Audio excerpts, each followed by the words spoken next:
স্বামী আর স্ত্রী, কিন্তু এই স্বামী স্ত্রীর মধুর সম্পর্কের মাঝেও ঝগড়াঝাটি এবং বিভ্রান্তি লেগেই থাকে। কিন্তু এগুলো কে লাগায় জানান?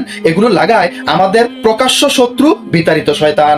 স্বামী স্ত্রীর মাঝখানে শয়তান ধোঁকা দেওয়ার কিছু প্রধান দিক: 1 নম্বরে অবিশ্বাস ও সন্দেহ সৃষ্টি করা, 2 নম্বরে অযথা রাগ এবং ঝগড়ার পরিবেশ তৈরি করা, 3 নম্বরে পরস্পরের দোষ খুঁজতে উৎসাহিত হওয়া, 4 নম্বরে বিষণ্ণতা এবং হতাশার মাধ্যমে দূরত্ব বাড়া, 5 নম্বরে পরস্পরের তাচ্ছিল্য প্রদর্শনের মাধ্যমে, 6 নম্বরে অনৈতিক বিষয় নিয়ে অশান্তি সৃষ্টি করা, 7 নম্বরে সম্পর্কের সময় ও গুরুত্ব কমিয়ে দেওয়া, 8 নম্বরে শারীরিক ও মানসিক দূরত্ব তৈরি করা, 9 নম্বরে পারিবারিক বা সামাজিক সম্পর্ক নিয়ে বিরোধ তৈরি করা।